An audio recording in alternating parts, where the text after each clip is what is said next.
The hardest part about picking all WNBA teams is leaving some people off. That's the most difficult aspect of it because who to actually put on, especially when it comes to the first team, that is easy.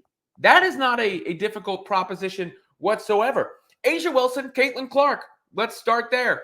Asia has had arguably the most dominating season in WNBA history, scoring more points than anyone ever has, leading the league in blocks, second in rebounds, really just doing it all for the Aces. Meanwhile, Caitlin Clark happens to be having a historic season as well. Like simultaneously, they're having historic seasons. Clark generating more points than any player ever has in the history of the league, completely turning around the Indiana Fever.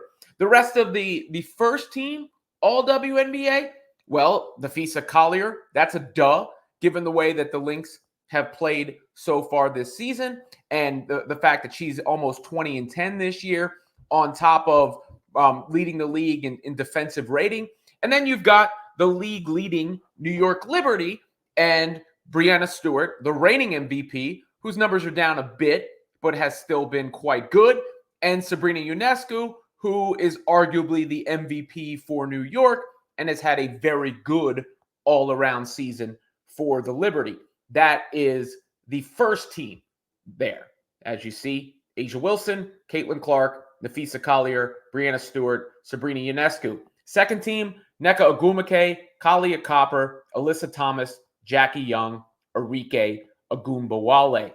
And when you're looking at that second team, you could make the argument that Ogunbowale's team has not been good enough, but she has been electric. You just watch the All-Star game and you see it. Second in the league in scoring, top 10 in scoring, steals, and assists. Kalia Copper, the Olympian, the Olympic hero for the Mercury. She has, been the bright spot for a team full of Olympians that has kind of underachieved a little bit.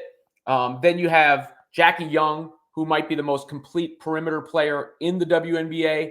By the way, the link to this article, Women's Fast Break on SI, is in the description below. Alyssa Thomas, she's very limited offensively as a scorer, but does everything else well, brings a layer of toughness to the team. And of course, the Sun are having a great season and should be rewarded. And Nneka Ogwumike, one of my favorite players, just terrific all around for the Storm. The problem is then, who do you leave off? And that's where it's a little difficult because there are deserving players who don't make the cut, including Kelsey Mitchell of the Fever, who I struggled leaving off of the team. Jonquel Jones of the Liberty, who I also struggled leaving off the team. And Kayla McBride of the Lynx, who was tough to leave off. But I think I got the right 10. I do believe that. And the first few picks were easy, starting with Asia Wilson and Caitlin Clark.